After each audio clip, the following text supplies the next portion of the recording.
আসসালামু আলাইকুম সুপ্রিয় শিক্ষার্থীরা, তোমাদের সবাইকে স্বাগত জানাচ্ছি অনার্স চতুর্থ বর্ষের প্রতিরোধ আন্দোলন ও নিম্ন বর্গের ইতিহাস এই কোর্সে। আশা করি সবাই সুস্থ আছো।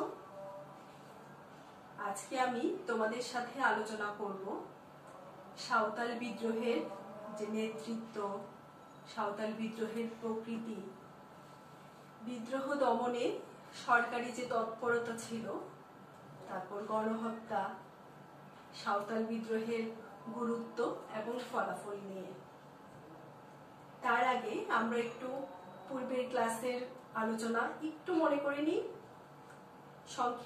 সংক্ষেপে আমরা দেখে নেই যে সাঁওতাল বিদ্রোহ কি ছিল এবং সাঁওতাল বিদ্রোহের কারণগুলো কি ছিল। সুপ্রিয় শিক্ষার্থীরা, তোমরা জানো সাঁওতাল বিদ্রোহ 1855 থেকে 1857 পর্যন্ত স্থায়ী হয়েছিল।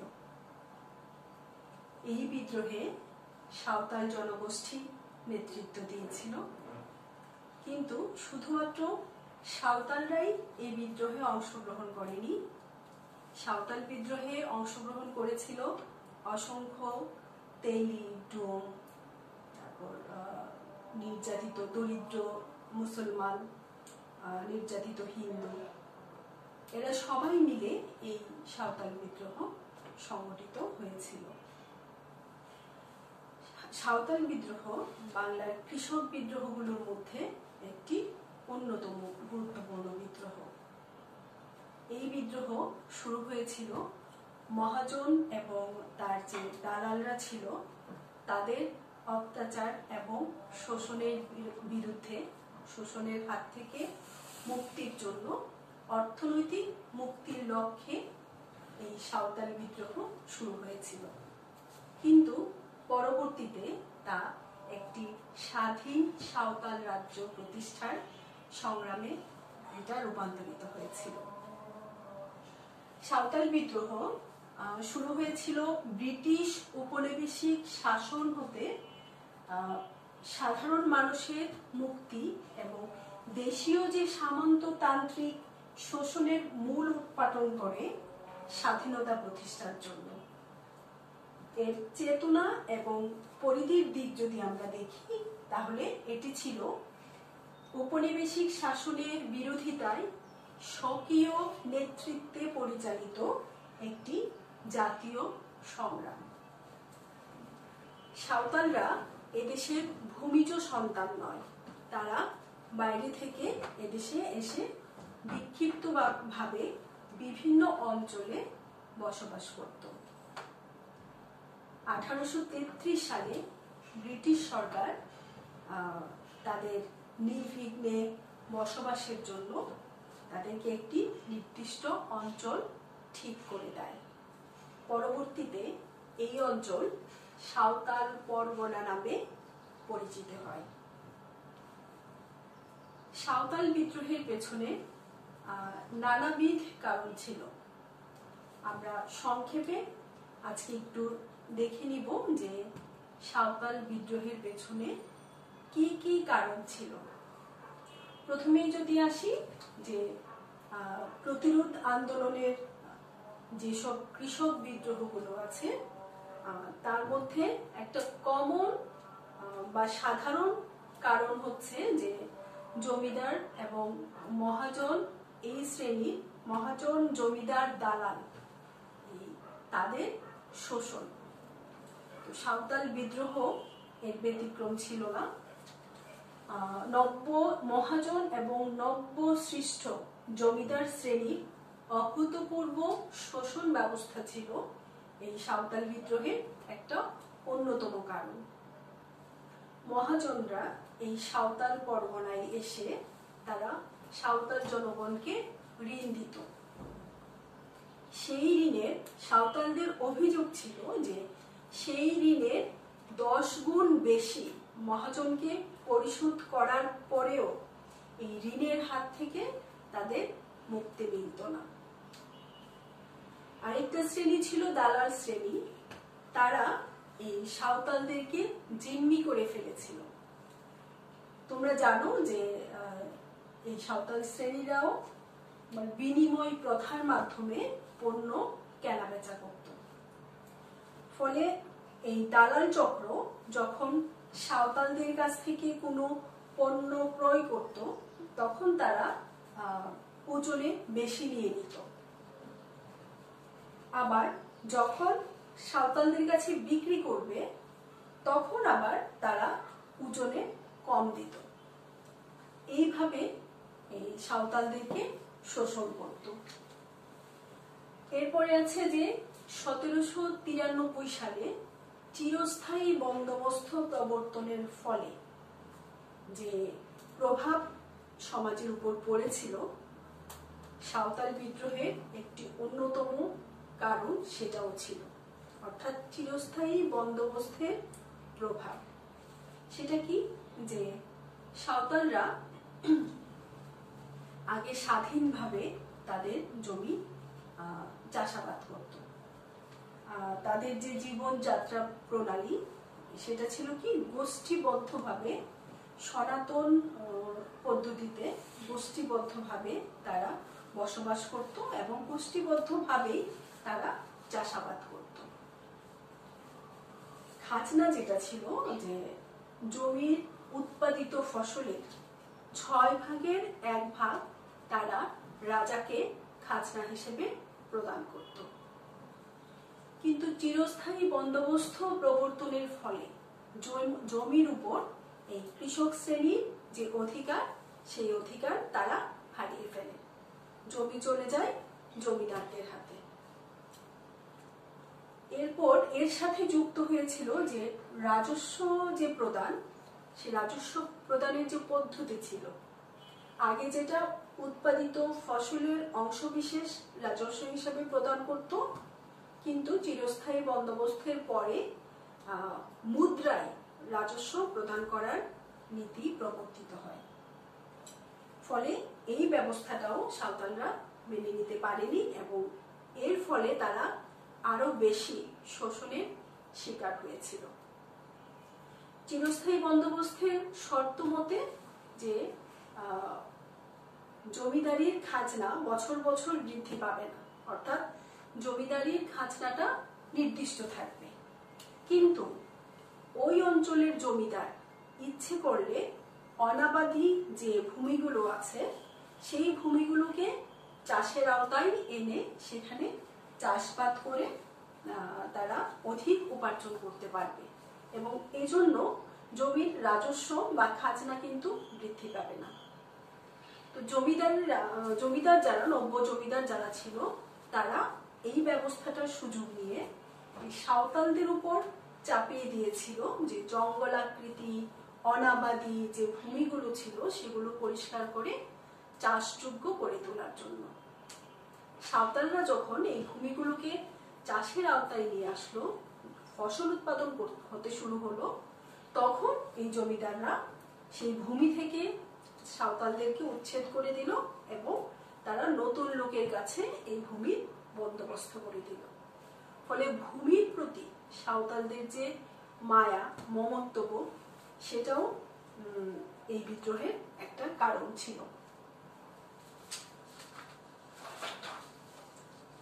এরপর আমরা দেখব যে সাঁওতাল পরগনার দালাল চক্রে নির্যাতন। এই দালাল চক্ররা, আমি আগেই বলেছি যে দালালরা পণ্য ক্রয় করত, আবার পণ্য বিক্রয় করত। দুই ভাবেই তারা সাঁওতালদেরকে ওজনে ঠকাত। তারপর রাজস্ব বকেয়ার মহাজনরা রাজস্ব বকেয়ার অভিযোগ তুলত সাঁওতালদের বিরুদ্ধে এবং ঋণের সুদ যদি কোনো ঋণ গ্রহীতা দিতে না পারত, তাহলে তার পরিবর্তে তার পরিবার পরিজনকে কৃতদাসী পরিণত করত। ফলে তাদের উপর অমানসিক আসলে নির্যাতন চলত। এই যে শোষণ, এই যে অত্যাচার, এর বিরুদ্ধে সাঁওতালরা বিদ্রোহ করেছিল। সে সময়ে তোমার কোম্পানি সরকার রেলপথ নির্মাণ করছিল। অবিভক্ত বাংলায় তখন রেলপথ নির্মাণের কাজ শুরু হয়েছিল এবং এর সাথে যেসব কর্মচারী এবং ইঞ্জিনিয়ার যারা যুক্ত ছিল তারা প্রায়ই সাঁওতাল পরগনায় হানা দিত এবং তাদের যে গৃহপালিত পশুগুলো ছিল, তারপর হচ্ছে এগুলো তারা ধরে এনে ভক্ষণ করত। এমনকি যে রেলপথ নির্মাণের কাজে তাদেরকে জোরপূর্বক বেগার খাটাত। এমনকি শেষে দেখা যায় যে ওই ইঞ্জিনিয়ার এবং রেলের সাথে, রেল পথ তৈরির সাথে সম্পৃক্ত যারা ইয়েরা ছিল, কর্মচারীরা ছিল, তারা সেই অঞ্চলে সাঁওতাল পরগনাতে হানা দিয়ে সাঁওতাল মহিলা যারা ছিল তাদের উপর পাশবিক নির্যাতন চালিয়েছিল এবং কিছু সাঁওতালকে তারা হত্যাও করেছিল। এই ঘটনার বিস্ফোরক হিসেবে সাঁওতাল বিদ্রোহ শুরু হয়ে যায়। এই পরিস্থিতিতে ধনী বা সচ্ছল যে সাঁওতালরা ছিল তারা ঠিক করেছিল যে তারা আর সাঁওতাল এলাকায় মহাজনদেরকে ব্যবসা করতে দিবে না। আবার দরিদ্র, শোষিত, অত্যাচারিত যে সাঁওতাল জনগোষ্ঠী ছিল তারাও ঠিক করেছিল যে তারাও আর এই কৃতদাসে পরিণত হবে না। এই অবস্থার সুযোগ নিয়ে চুনামাঝির 4 ছেলে সিধু, কানু, চাঁদ, ভৈরব এবং ফুলমণি তারা এই বিদ্রোহের ডাক দিয়েছিল। তারা ভগ্নাডিহি গ্রামে একটি সমাবেশ আহ্বান করেছিল এবং সেখান থেকেই এই সাঁওতাল বিদ্রোহের বা স্বাধীন সাঁওতাল রাজ্যের যে রূপরেখা সেটা তারা প্রণয়ন করেছিল। তো সুপ্রিয় শিক্ষার্থীরা, তাহলে চলো আমরা এবার একটু জেনে নেই যে সাঁওতাল বিদ্রোহের নেতৃত্ব এবং সাঁওতাল বিদ্রোহের নেতৃত্বে ছিল ভগ্নাডিহি গ্রামের চুনামাঝির 4 ছেলে সিধু, কানু, চাঁদ, ভৈরব এবং তাদের একমাত্র বোন ফুলমণি। সিধু এবং কানু, মূলত এই সিধু আর কানুই সাঁওতাল বিদ্রোহের নেতৃত্ব দিয়েছিল।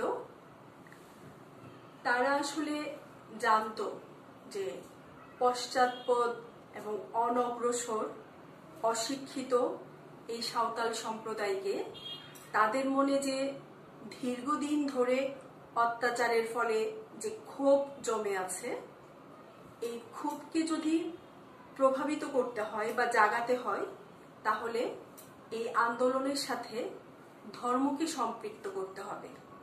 আর তাই সিধু এবং কানু নিজেদেরকে ঈশ্বরের আদেশপ্রাপ্ত বলে সাঁওতালদের সামনে হাজির করেছিল। ফলে খুব দ্রুততম সময়ে সাঁওতালরা এই বিদ্রোহে সক্রিয় হয়েছিল। সিধু এবং কানু 1855 সালের জুন মাসে তারা একটা সমাবেশ আহ্বান করে ভগ্নাডিহি গ্রামে। সেই সমাবেশে ভগ্নাডিহি গ্রামের চারপাশে প্রায় 400 গ্রামের লোকজন, মানে সংখ্যায় যদি আমরা বলি প্রায় 10,000 জনগণ, মানে সাঁওতাল জনগণ সেই সমাবেশে সমবেত হয়েছিল। সেই সমাবেশে সিধু এবং কানু আসলে প্রকৃতপক্ষে ভবিষ্যৎ স্বাধীন সাঁওতাল রাজ্যের সামাজিক, রাজনৈতিক এবং অর্থনৈতিক রূপরেখা প্রণয়ন করেছিল। অতি অল্প সময়ে এই 10,000 লোকের যে সমাবেশ, সেটা আসলে সম্ভব হয়েছিল ধর্মকে সম্পৃক্ত করার ফলেই। আর তোমাদের নিশ্চয় মনে আছে যে W.H. হান্টার তার annals of the rural Bengal গ্রন্থে একটি কথা উল্লেখ করেছিলেন। সেটা কি ছিল? আমি বোর্ডে লাগানো আছে। সেটা ছিল যে স্বর্গ থেকে 2 ভাইকে একটি পবিত্র গ্রন্থ পাঠানো হয়েছিল এবং কাগজের টুকরোর বৃষ্টি হয়েছিল। এই কাগজের টুকরো সমগ্র সাঁওতাল অঞ্চলে ছড়িয়ে পড়েছিল এবং তাতে লেখা ছিল, যদি ঈশ্বরের অভিশাপ থেকে বাঁচতে চাও তাহলে এই কাগজের টুকরো পার্শ্ববর্তী গ্রামে পৌঁছে দাও।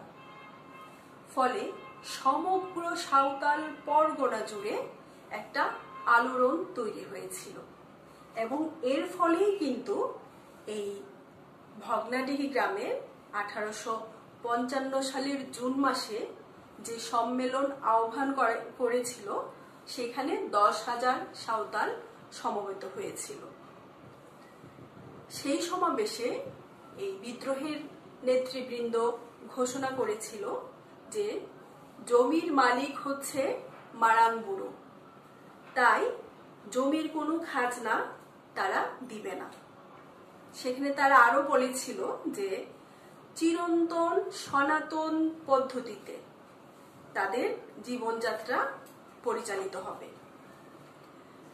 জমির মহাজনী যে ঋণ ছিল, হ্যাঁ, সেই মহাজনী ঋণ তারা বাতিল করে দিল, ঋণের সুদ মওকুফ করা হলো। আরো বলা হয়েছিল যে যদি খাজনা দিতে হয় তাহলে তা দেওয়া হবে রাজাকে, কোনো জমিদারকে সাঁওতালরা কোনো প্রকার খাজনা প্রদান করবে না। সেই সমাবেশে জমির ঋণের সুদের হার নির্ধারণ করা হয়। বলা হয় যে 1 টাকার বার্ষিক সুদ হবে 1 পয়সা এবং ভূমির যে খাজনা সেটাও সেই সমাবেশে নির্ধারণ করে বলা হয় আসলে ভূমিগুলোকে 2 ভাগে ভাগ করে এর খাজনা নির্ধারিত হয়েছিল। যেগুলো উন্নত অর্থাৎ যেখানে ফসল ভালো জন্মে সেই ভূমিগুলোর খাজনা নির্ধারণ করা হয়েছিল 2 আনা, আর নিম্নমানের যে ভূমি ছিল অর্থাৎ মানে যেই ভূমিগুলোতে ফসল কম জন্মে সেই ভূমিগুলোর খাজনা নির্ধারিত হয়েছিল বার্ষিক 1 আনা। তো এইভাবে আসলে সভায় আরো বলা হয়েছিল যে এখন থেকে সাঁওতালরা স্বাধীনভাবে বসবাস করবে, অর্থাৎ তারা কারো শাসনের অধীনে থাকবে না। একজন হবেন গ্রামের প্রধান এবং তার পদবি হবে মাঝি, তাকে সাহায্য করবে যোগমাঝি, গুড়াই, পরামানি, এরকম আরো কিছু লোক। তো এইভাবে আসলে বিদ্রোহের নেতৃবৃন্দ সাঁওতাল জনগণের সামনে একটি স্বাধীন সাঁওতাল রাজ্যের রূপরেখা তারা তুলে ধরেছিল। সেই সমাবেশে 1855 সালের জুন মাসে ওই সমাবেশে আলাপ আলোচনার মাধ্যমে স্থির করা হয়েছে যে তারা 2টা ভাগে ভাগ হয়ে তারা গণজমায়েত করবে। একটা ভাগ যাবে সিউড়িতে, সিউড়ি ছিল বীরভূম জেলার প্রশাসনিক কেন্দ্র। আরেকটা ভাগ যাবে কলকাতায় বড় লাট সাহেবের কাছে স্মারকলিপি নিয়ে, অর্থাৎ তারা তাদের উপর যে অত্যাচার, নির্যাতন, শোষণ করা হচ্ছে তার একটি বর্ণনা লিখে তারা লাট সাহেবের কাছে পেশ করতে চেয়েছিল। তারা চেয়েছিল এর মাধ্যমে ইংরেজ সরকারের দৃষ্টি আকর্ষণ করতে, যাতে তাদের এই অবস্থা থেকে তারা পরিত্রাণ পেতে পারে। কিন্তু বড়লাট এই বিষয়ে কোনো পদক্ষেপ গ্রহণ করেনি, ফলে তারা বিদ্রোহের পথে এগিয়ে যায় এবং বিদ্রোহের প্রস্তুতি নেয়। 1855 সালের জুন মাসে এই সমাবেশের পর এই অভিযানের খবর খুব দ্রুতই পৌঁছে যায়। ফলে 7 জুলাই 1855 সালে থানার যে দারোগা ছিল মহেশলাল, সেই মহেশলাল তার সহযোগীদের সহ সাঁওতাল পরগনায় উপস্থিত হয় এবং সিধু এবং কানুকে তারা বন্দী করে। এই খবর যখন সাঁওতাল বিদ্রোহীদের কানে পৌঁছে গেল তখন সবাই এর প্রতিক্রিয়া স্বরূপ মহেশলালের উপর হামলা করে এবং মহেশলাল সহ তার যে সহযোগীরা ছিল তাদেরকে হত্যা করে।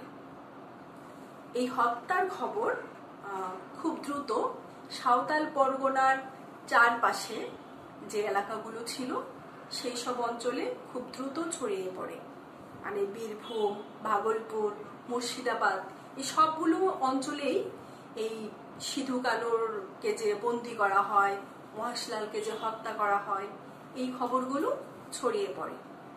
ছড়িয়ে পড়ার পর দেখা যায় যে সাঁওতাল বিদ্রোহীদেরকে সাধারণ জনগোষ্ঠী যারা এই বিদ্রোহের অংশীদার ছিল না, তারাও এই সাঁওতাল বিদ্রোহকে বা এই বিদ্রোহটাকে সমর্থন করছে। এর কারণ ছিল যে সাঁওতালদের যারা শত্রু, তারাই আবার এই সাধারণ জনগণের, এই অত্যাচারিত শোষিত সাধারণ জনগণেরও তারা শত্রু ছিল। ফলে সাধারণ জনগণ তারা স্বাভাবিকভাবেই এই সাঁওতাল বিদ্রোহকে সমর্থন দেয়। বিদ্রোহীদের এই যে সংঘবদ্ধ আক্রমণ এবং বিদ্রোহীদের প্রতি সাধারণ জনগণের যে সমর্থন, এটা দেখে ভীত সন্ত্রস্ত হয়ে পড়ে দালাল, মহাজন এবং জমিদাররা।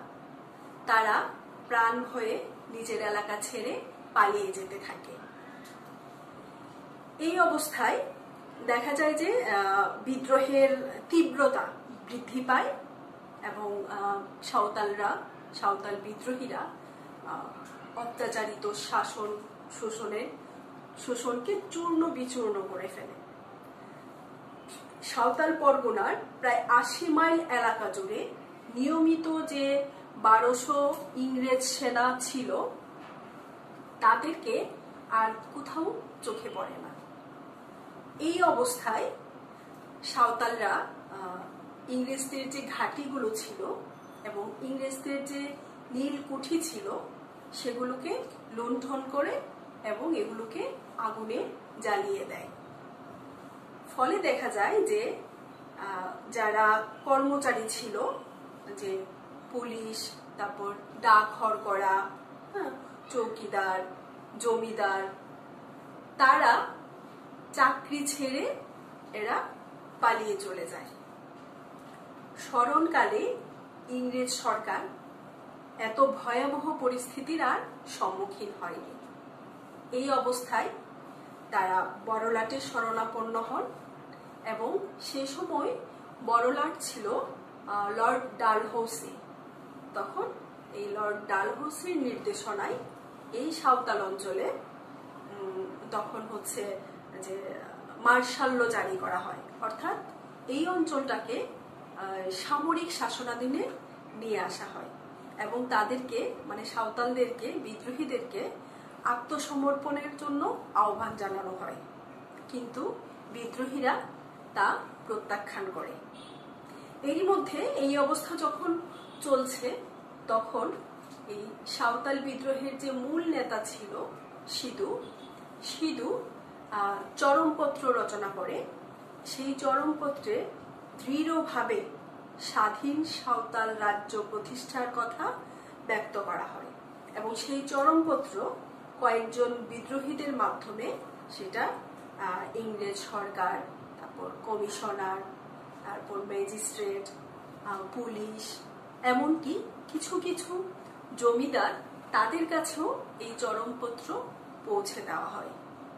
ফলে তাদের মনে কিন্তু আরো বেশি আতঙ্ক কাজ করে। এই অবস্থায় পরিস্থিতি নিয়ন্ত্রণের জন্য বড়লাট এই সমগ্র সাঁওতাল অধ্যুষিত এলাকায় মার্শাল ল জারি করে এবং সাঁওতাল বিদ্রোহীদেরকে আহ্বান জানাতে থাকে আত্মসমর্পণ করার জন্য। কিন্তু সাঁওতালরা তা প্রত্যাখ্যান করে এবং তারা আন্দোলন আরো তীব্র থেকে তীব্রতর করতে থাকে। এই পরিস্থিতি দেখা যায় যে সাঁওতাল বিদ্রোহ দাবানলের মতো চারপাশে ছড়িয়ে পড়ে এবং একটা বিস্তীর্ণ পার্বত্য এলাকা বড়িউর হতে কোহেলপুর পর্যন্ত সাঁওতাল বিদ্রোহীরা দখল করে ফেলে।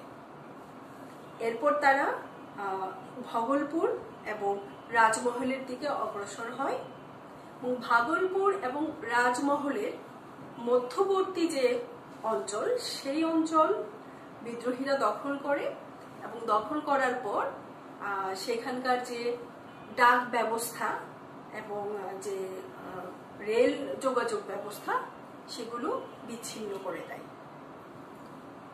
এই অবস্থায় দেখা যায় যে সাঁওতালরা ইংরেজ বাহিনীর বিরুদ্ধে, মানে ইংরেজদের বিরুদ্ধে বীর দর্পে এগিয়ে যেতে থাকে।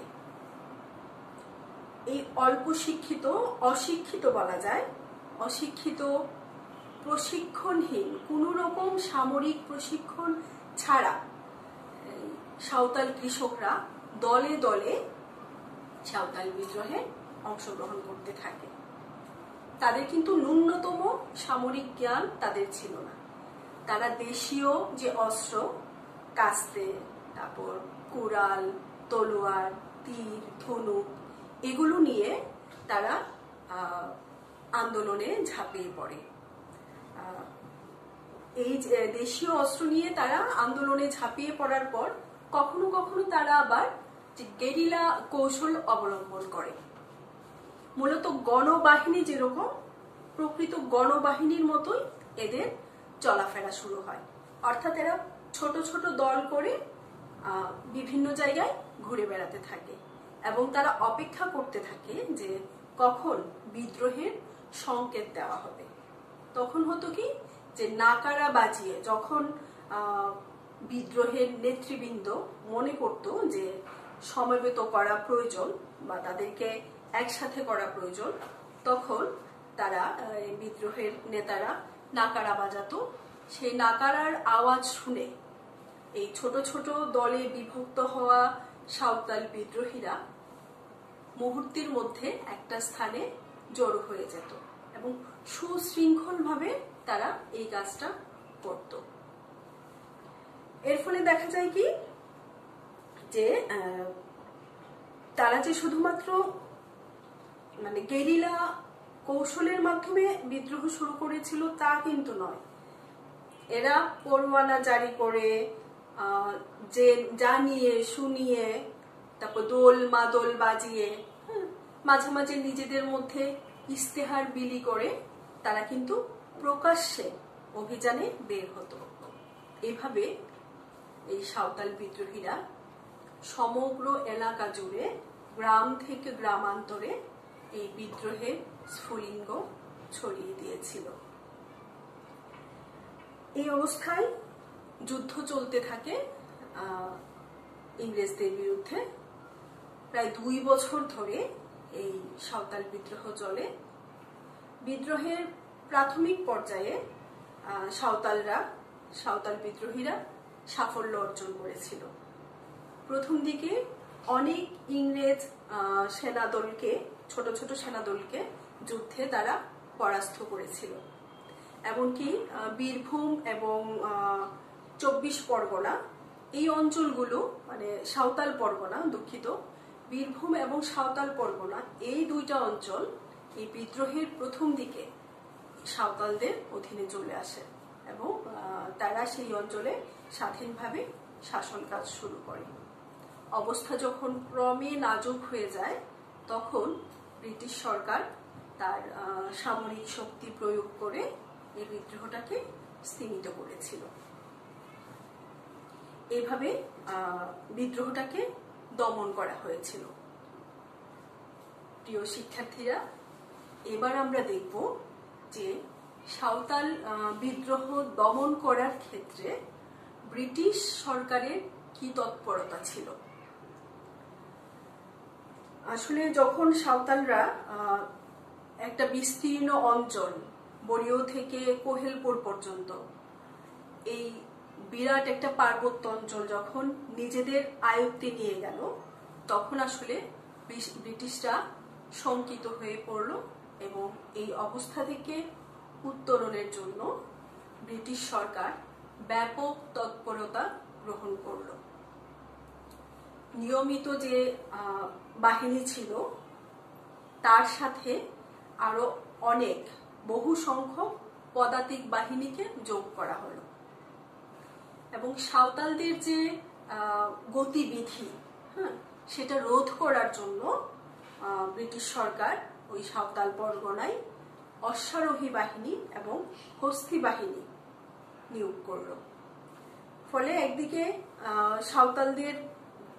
সাঁওতাল বিদ্রোহীদের গতিবিধি রোধ করা যাচ্ছে, আরেকদিকে এর উদ্দেশ্য ছিল যে পার্শ্ববর্তী যে অঞ্চলগুলো ছিল সেই অঞ্চলগুলোকে রক্ষা করা। এই অবস্থায় মহাজন জমিদার যারা ছিল তারা আবার ফিরে এলো এবং তারা তাদের পূর্ণ শক্তি প্রয়োগ করলো ব্রিটিশ সরকারের সাহায্যে। এরই মধ্যে 1856 সালের 10 জুলাই এই সাঁওতাল বিদ্রোহীরা দেশীয় অস্ত্রে সজ্জিত হয়ে আধুনিক অস্ত্রে সজ্জিত ব্রিটিশ বাহিনীর বিরুদ্ধে সরাসরি সম্মুখ যুদ্ধে ঝাঁপিয়ে পড়ে এবং 16 জুলাই মেজর বারোজের নেতৃত্বে একটি দলের সাথে সাঁওতাল বিদ্রোহীদের সংঘর্ষ হয় এবং সেই সংঘর্ষে মেজর বারোজ পরাজিত হয়ে পালিয়ে চলে যায়। এরই মধ্যে 27 জুলাই লেফটেন্যান্ট টোলম্যানের নেতৃত্বে একটা যুদ্ধ হয় সাঁওতালদের সাথে।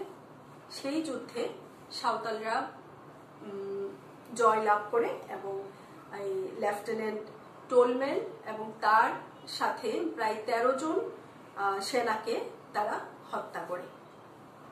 অবস্থা যখন এতটাই সংকটাপন্ন তখন ব্রিটিশ সরকার তার সমস্ত সামরিক শক্তি প্রয়োগ করে তারা এই বিদ্রোহীদের দমনের জন্য কামান, বন্দুক এগুলো সমাবেশ ঘটায় এবং প্রায় 14,000 সৈন্যকে সমাবেশ ঘটানো হয়।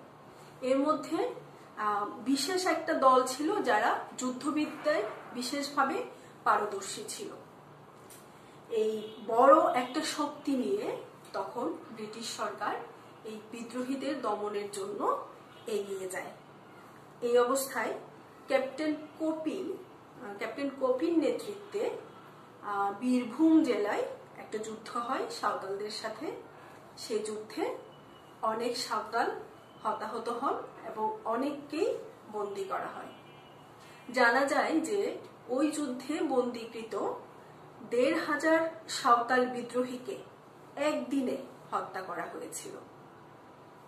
এরপর মুর্শিদাবাদ জেলার যে জেলা প্রশাসক ছিল টুগুডুর নেতৃত্বে মহেশপুরে আরেকটা যুদ্ধ হয় সাঁওতাল বিদ্রোহীদের সাথে। সেই যুদ্ধে সিধু, কানু সহ প্রায় 200 সাঁওতাল বিদ্রোহী আহত হন মারাত্মকভাবে।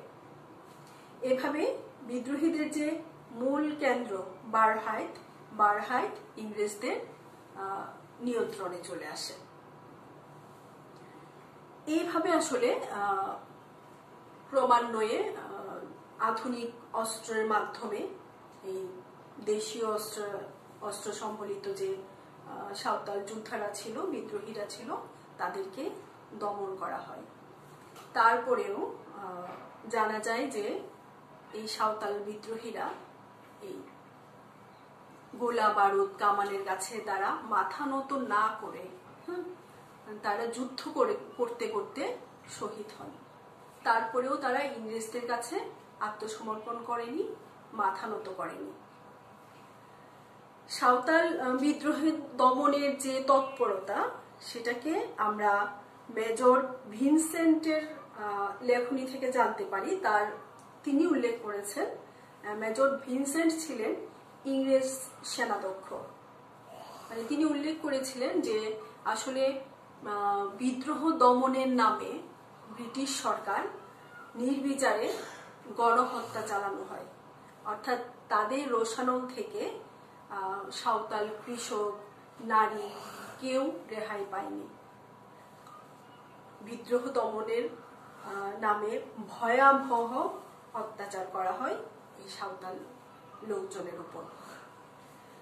তারা যখনই গ্রামের পর গ্রাম সাঁওতালদের যে ঘর বাড়িগুলো ছিল সেগুলোকে তারা জ্বালিয়ে নিঃশেষ করে দেয়। এ সময় যে বিদ্রোহী ধরা পড়তো, যে কৃষক ধরা পড়তো, তাকে সাথে সাথেই হয় ফাঁসি দিয়ে দিত, নয়তো গুলি করে হত্যা করে ফেলত।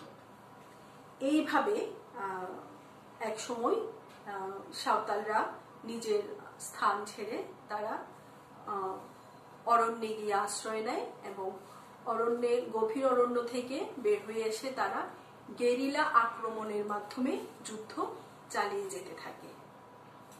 এই অবস্থায় ইংরেজদের কাছে বারবার সাঁওতালরা পরাজিত হচ্ছিল।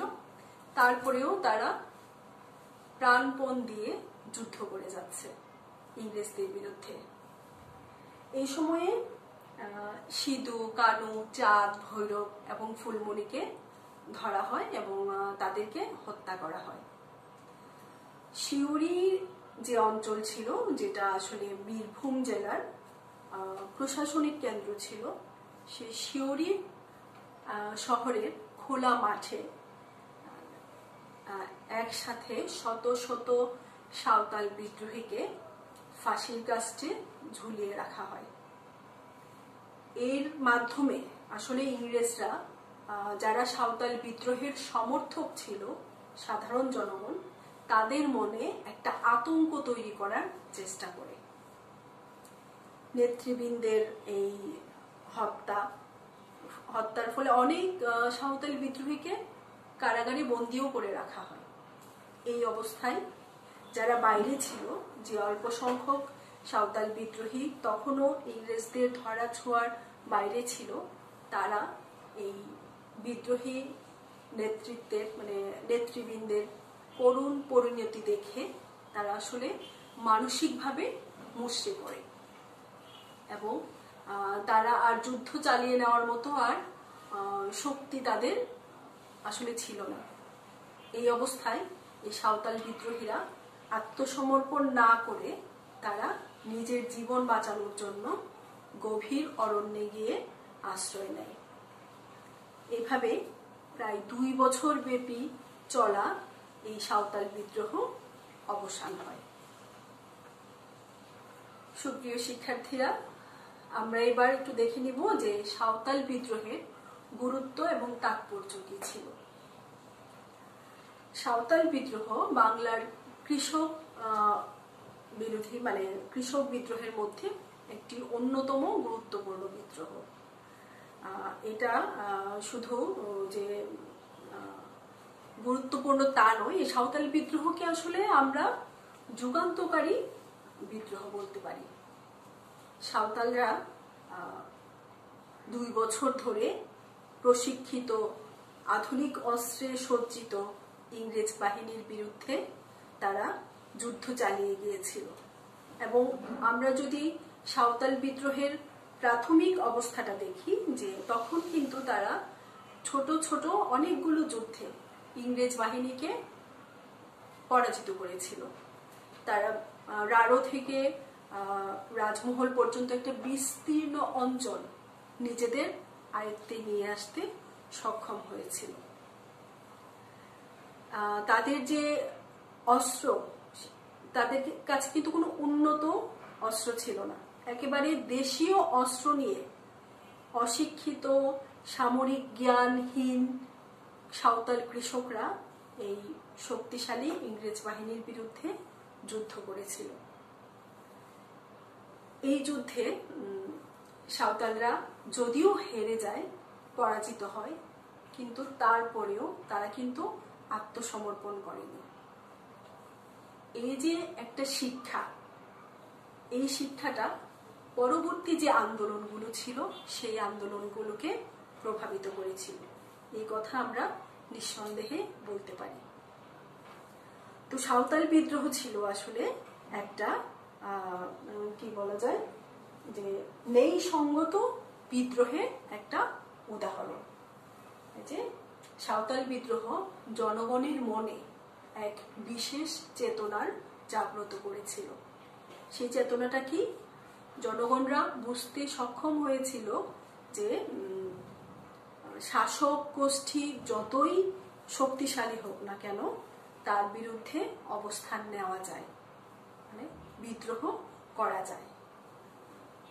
এই সাঁওতাল বিদ্রোহের যে চেতনা সেটা শুধুমাত্র ইউরোপীয় ব্রিটিশদেরকে না, আমাদের এদেশীয় যারা ছিল তাদের মনেও কিন্তু একটা বিরাট পরিবর্তন নিয়ে এসেছিল। ব্রিটিশরা বুঝতে সক্ষম হয়েছিল যে আসলে সাঁওতালদেরকে আলাদা করে রাখাই যুক্তিসঙ্গত হবে। সেজন্য ব্রিটিশ সরকার সাঁওতাল পরগনাকে স্বতন্ত্র জেলা হিসেবে ঘোষণা করে এবং এই সাঁওতাল পরগনার শাসনভার অর্পিত হয় একজন ডেপুটি কমিশনারের হাতে। সাঁওতালদের যে অঞ্চল, সাঁওতালদের যে এলাকা, সেই এলাকাকে সংরক্ষিত এলাকা হিসেবে ঘোষণা করা হয়, অর্থাৎ সাধারণ জনগণ সেখানে প্রবেশ করতে পারবে না। শুধুমাত্র ইউরোপীয় যে মিশনারিগুলো ছিল শুধুমাত্র তারা এই সাঁওতাল পরগনায় যেতে পারত। দুর্নীতিপরায়ণ যে পুলিশরা ছিল সেই পুলিশ দলকে সেখান থেকে অব্যাহতি দেওয়া হয়। সাঁওতাল পরগনার জন্য একটা নতুন আদালত স্থাপন করা হয়। এছাড়াও সেই এলাকায় সাঁওতাল পরগনায় বাঙালি যে মহাজনরা ছিল তাদেরকে, তাদের বসবাসকে নিষিদ্ধ করা হয়। এভাবে তাদেরকে, সাঁওতালদেরকে উপজাতি হিসেবে স্বীকৃতি দেওয়া হয়। এভাবে ব্রিটিশ সরকার সাঁওতাল অঞ্চলে শান্তি স্থাপনের উদ্যোগ গ্রহণ করে। তো এই ছিল আসলে আমাদের সাঁওতাল বিদ্রোহ। সুপ্রিয় শিক্ষার্থীরা, আগামী ক্লাসে আবার তোমাদের সাথে দেখা হবে। তোমরা সবাই বাড়িতে থাকবে, নিরাপদে থাকবে এবং ভালো থাকবে।